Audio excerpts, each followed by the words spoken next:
Have you ever ignored a warning that everyone around you believed? A warning so serious that people would rather change their route than go near a certain place.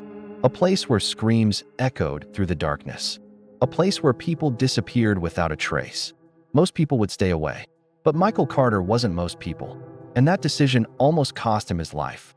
Michael Carter was a respected school teacher living in Chicago, but teaching wasn't the only thing he was known for. He was also a successful novelist whose books had gained thousands of loyal readers across the country. Whenever Michael found a quiet moment, he would sit down and write. Stories weren't just his profession. They were his passion. It was the middle of May. The school year had ended, summer vacation had begun, and for the first time in months, Michael had plenty of free time. His wife had passed away 2 years earlier, and since then he had been living alone. One evening, while sitting on his apartment balcony, he stared at the setting sun and thought to himself, I need a new story. Not just a story, something unforgettable, somewhere peaceful, somewhere isolated, a place where nobody would disturb him. As he thought about possible locations, he remembered an old friend named Kevin. Michael immediately called him. After a few minutes of casual conversation, Michael asked the question, do you know any quiet place where I can stay for a couple of weeks and focus on writing? There was silence on the other end of the phone. Then Kevin replied, I know a place. Michael smiled. Perfect. Tell me. Kevin hesitated.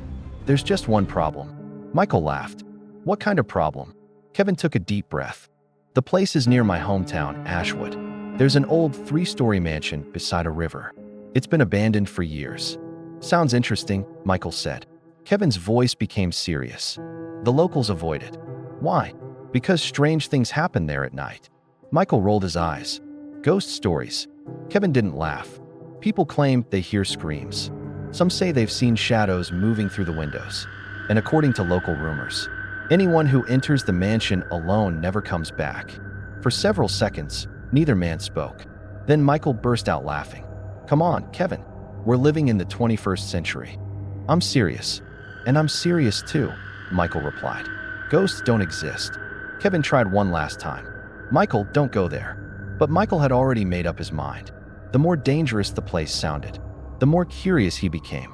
And without realizing it, he had just made the worst decision of his life. The next night, Michael boarded a train.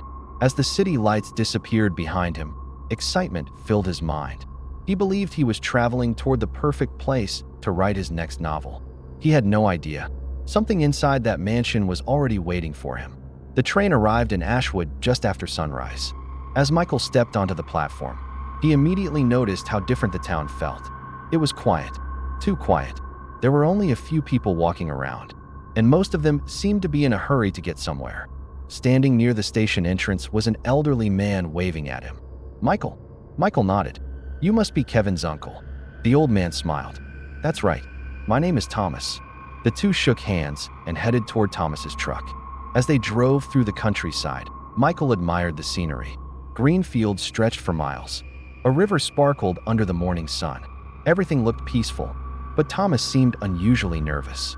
After several minutes of silence, he finally spoke. Kevin told me why you're here. Michael smiled. Then you already know about my writing. Thomas nodded. I also know where you want to stay. The smile disappeared from Michael's face. The mansion? Thomas tightened his grip on the steering wheel. Yes. For a moment, neither man spoke. Then Thomas said quietly, people around here don't go near that place anymore. Michael sighed. Kevin already told me the ghost stories. I'm not talking about stories. Thomas looked straight ahead. I'm talking about fear. The seriousness in his voice made Michael uncomfortable, but he quickly pushed the feeling away. An hour later, they arrived at Thomas's farmhouse. Michael spent the day resting, eating, and preparing for his stay. The next morning, Thomas introduced him to a local worker named Ryan. Together, they loaded supplies into a truck and began driving toward the mansion. The closer they got, the fewer houses they saw. Soon there were no houses at all. Only trees. Only silence. And then, Michael saw it. The mansion, standing beside the river. Huge, dark, and strangely beautiful. For a moment, nobody spoke. The building towered over everything around it. 3 stories high, ancient stone walls, broken windows, and giant trees surrounding it like silent guards. Michael stepped out of the truck and stared. This place is incredible. A cold wind suddenly passed through the trees. Somewhere in the distance, a crow cried out.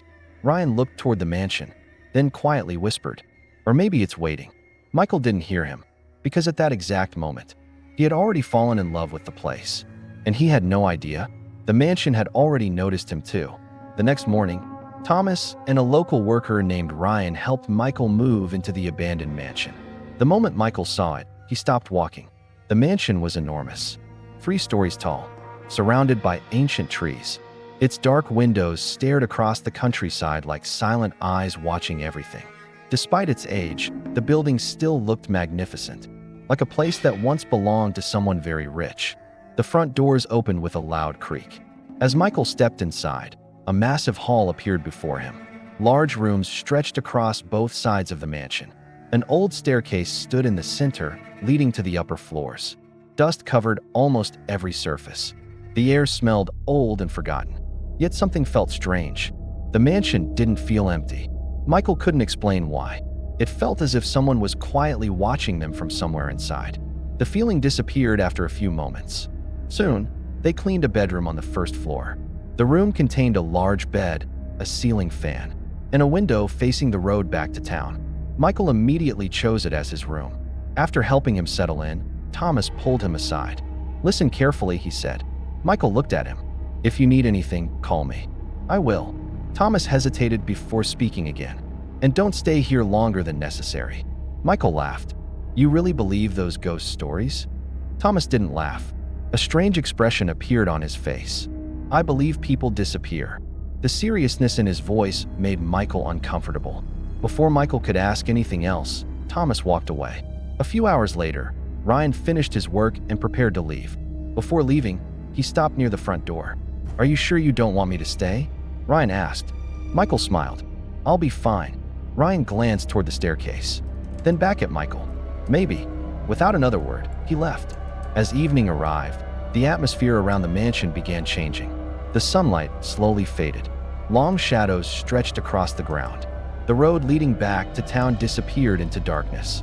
No birds sang. No animals wandered nearby. The entire area felt lifeless, as if nature itself avoided the mansion after sunset. For the first time since arriving, Michael felt uneasy. Still, he convinced himself it was only his imagination. At exactly 9 o'clock, he locked his bedroom door, climbed into bed, and closed his eyes. Outside, the wind whispered through the trees.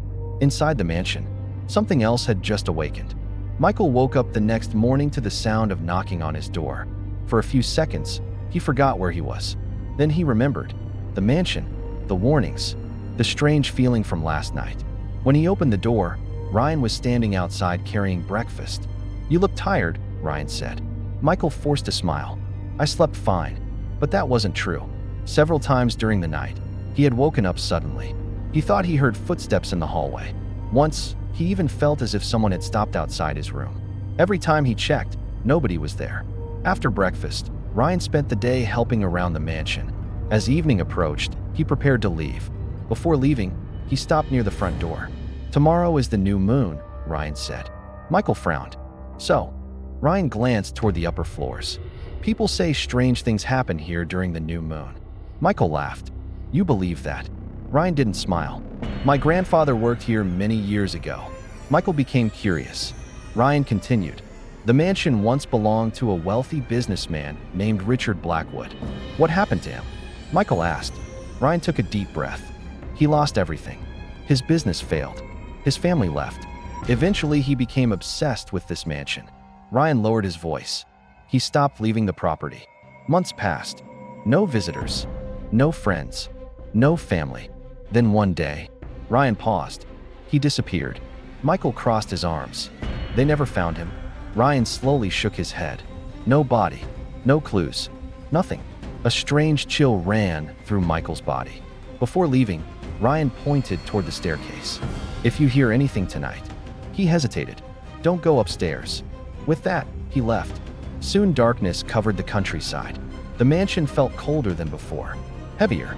Almost alive. Michael spent the evening writing. Surprisingly, the atmosphere helped him create new ideas. By midnight, he was asleep. Then suddenly, he woke up. The room was silent. Too silent. A few seconds later, he heard it. A faint sound. Someone was crying. At first, he thought he was dreaming. Then he heard it again. Soft, painful, desperate. The crying seemed to come from somewhere inside the mansion. Michael sat upright in bed. The sound continued. Then a weak voice whispered through the darkness.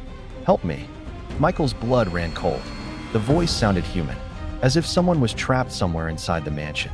He looked toward his bedroom door. The sound seemed to be coming from upstairs. And despite Ryan's warning, Michael slowly reached for his flashlight. Michael grabbed his flashlight. The crying continued. Soft, painful, almost human. Ryan's warning echoed inside his mind. "If you hear anything tonight, don't go upstairs."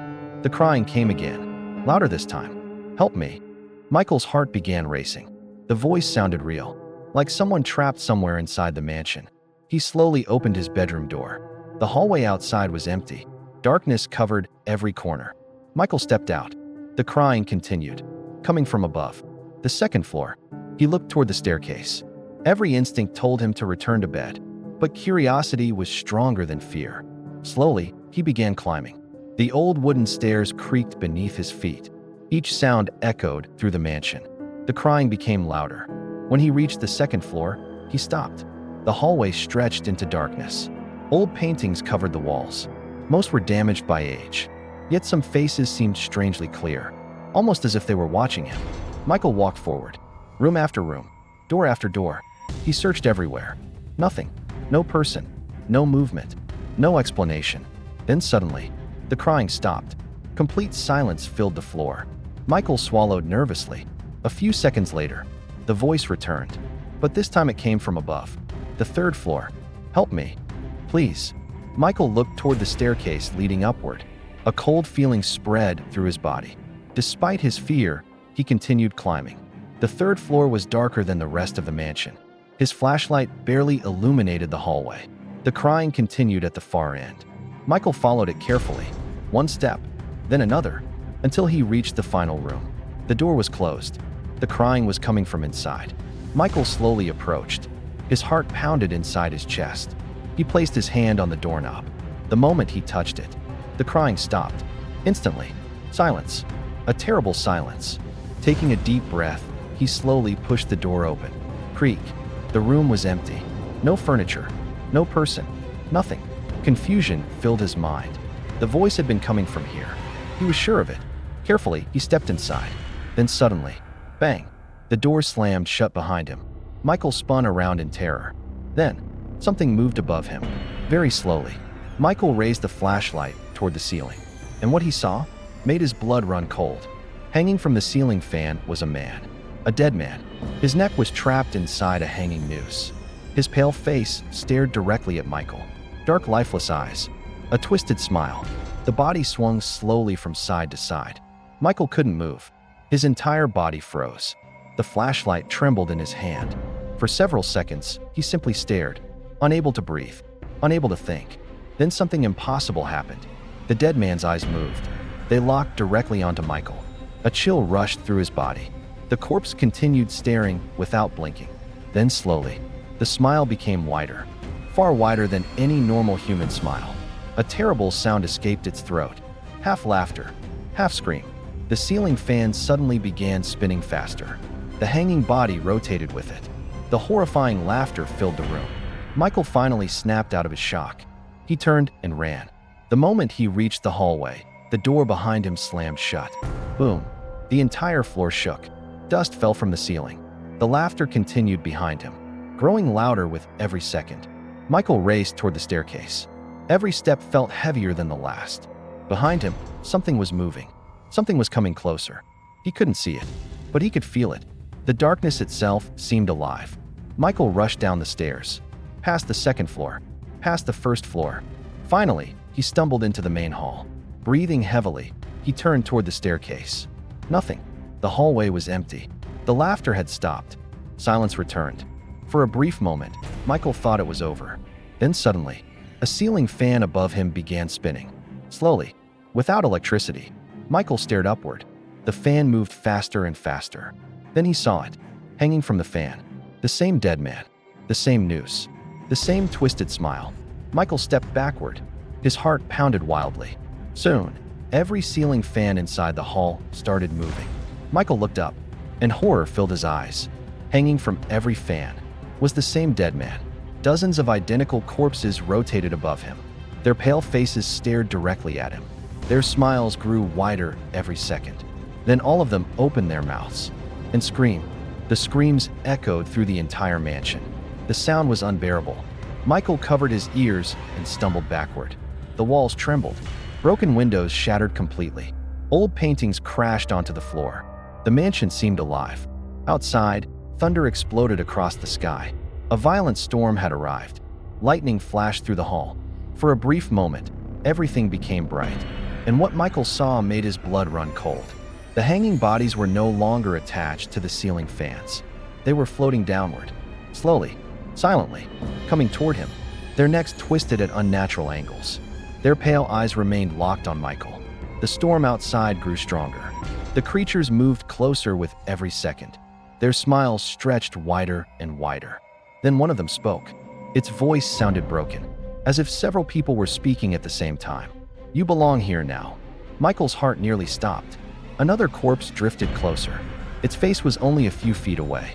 "You can never leave." Then dozens of voices joined together, whispering from every direction. "Stay with us. Forever." Michael backed away. His legs trembled uncontrollably. The creatures continued advancing. The temperature dropped. His breath became visible in the air. The mansion felt colder than ice. Michael desperately looked around the hall.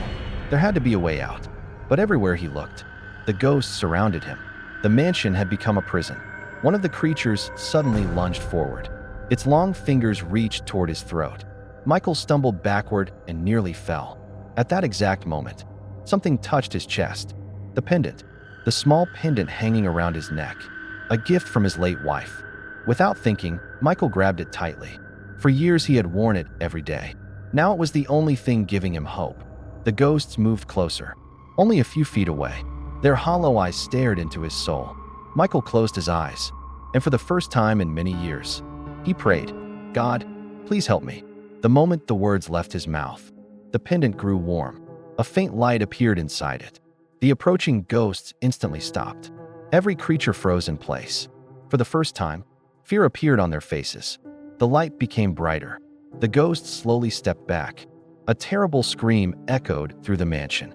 Dark cracks spread across one of the spirits. Black smoke poured from its body. Then another ghost screamed. And another. Something was happening.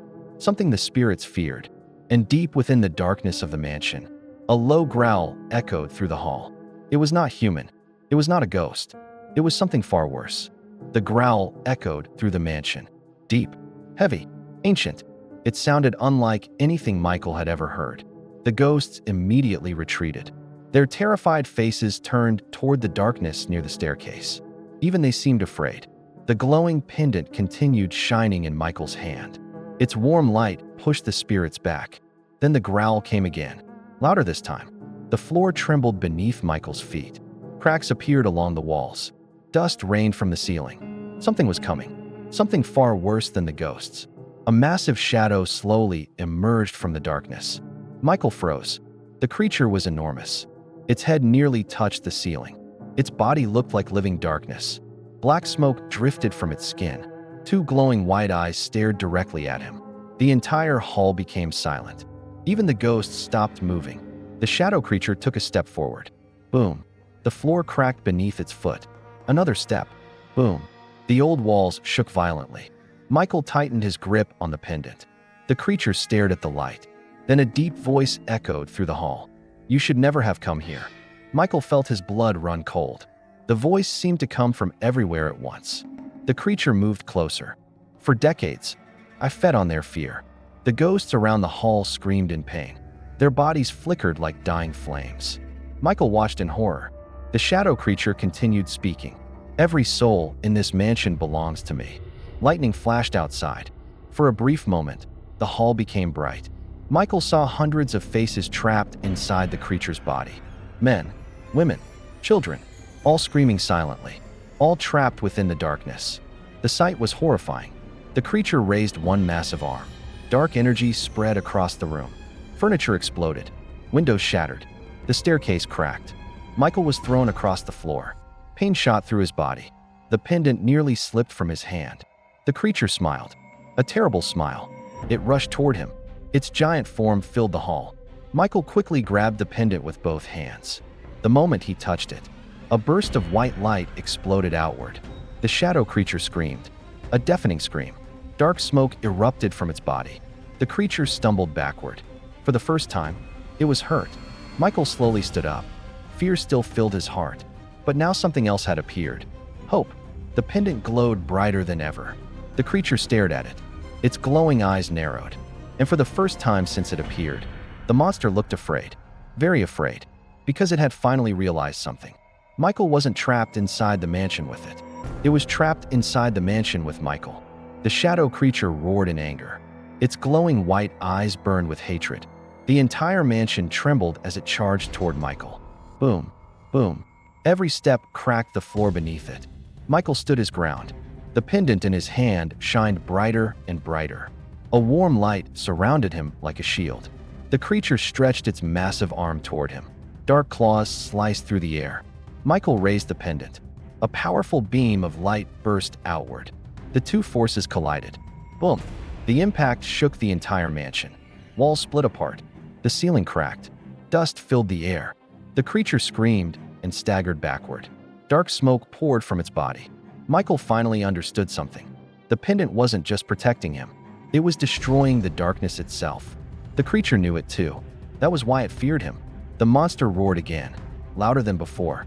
The trapped souls inside its body began screaming. Hundreds of faces appeared within the darkness. Some cried. Some begged for help. Some simply stared at Michael. Then suddenly, one face stepped forward. Michael's heart stopped. It was Richard Blackwood, the former owner of the mansion. Richard looked directly at him. His face was filled with pain. With his remaining strength, he shouted, "Destroy it. It's the source. End it before it escapes." The shadow creature became furious. It grabbed Richard's spirit and pulled him back into the darkness. Richard vanished. But Michael had heard enough. Now he understood the truth. This thing wasn't the mansion. It wasn't a ghost. It was something far older. Something that had trapped souls inside the mansion for decades. And tonight, it was finally vulnerable. The pendant suddenly began glowing brighter than ever before. A blinding white light filled the hall. The creature backed away. For the first time, it looked terrified. Michael stepped forward. Then another step. And another. The monster retreated. Every time the light touched it, pieces of darkness broke away from its body. The trapped souls began escaping. One by one, hundreds of glowing figures rose into the air. Finally free, the creature screamed. Its giant body started breaking apart. Cracks of white light spread across its chest, across its arms, across its face. Michael lifted the pendant high above his head and shouted with all his strength, "Leave this world forever." The pendant erupted. A massive explosion of light filled the mansion. The shadow entity released one final earth-shaking scream. Then, its body shattered. Millions of black fragments exploded into the air. The darkness vanished. The trapped souls disappeared into the light. Complete silence filled the mansion. Then a loud cracking sound echoed through the building. Crack! The mansion was collapsing. Michael turned and ran toward the front door. The nightmare was ending. Michael ran toward the front door. The mansion shook violently around him. Pieces of the ceiling crashed to the floor. Walls split apart. Dust filled the air. The entire building was collapsing. Michael pushed himself harder. Every second mattered. Another loud crack echoed through the hall. Part of the staircase collapsed behind him. Wood and stone exploded across the floor. Michael reached the entrance. His hand grabbed the door handle. With all his strength, he pulled. The door flew open. Fresh air hit his face. Freedom. Without looking back, he sprinted toward the mansion gates. Heavy rain poured from the sky. Thunder shook the countryside. Near the entrance stood Ryan, exactly where he had promised he would be. The moment Ryan saw Michael, he rushed forward. "Get on." Michael didn't waste a second. He jumped onto Ryan's motorcycle. The engine roared to life. Moments later, they sped away from the property. As they reached a safe distance, both men looked back. The mansion stood beneath the stormy sky. Then a thunderous sound exploded across the night. Boom. One section of the mansion collapsed. Then another, and another. Within minutes, the entire structure crumbled into ruins. The cursed mansion was gone. The nightmare was finally over, or so Michael believed. The next morning, after resting at Thomas's farmhouse, Michael packed his belongings. He thanked Thomas and Ryan for saving his life. Then he boarded a train back to Chicago. As the train rolled through the countryside, Michael stared out the window. For the first time in days, he felt safe. The nightmare was behind him. Then something caught his attention. A folded yellow paper was sticking out of his travel bag. Confused, he pulled it out. He had never seen it before. Slowly, he unfolded it. A message was written in faded ink. "Thank you, Michael." His heart skipped a beat. Below the message was a signature. Richard Blackwood. Michael's hands began to tremble. Richard was dead. How could this be? Slowly, he turned the paper over. The color drained from his face. 6 chilling words were written on the back. "You freed it when you freed me." Michael froze. At that exact moment, lightning flashed outside. The train was passing the ruins of the mansion. Michael looked through the window. Standing among the ruins was a tall black silhouette, motionless, watching the train, watching him. 2 glowing white eyes stared directly into his soul. The figure was far larger than any human. Another flash of lightning lit the landscape. The silhouette vanished, gone, as if it had never existed. Michael tightened his grip on the note. The mansion was destroyed. The ghosts were gone. Yet deep inside, he knew the nightmare wasn't over, because whatever had lived inside that mansion for all those years was finally free. The end. If this story gave you chills, make sure to hit the like button and subscribe for more terrifying horror stories. And remember, some places are abandoned for a reason. See you in the next nightmare.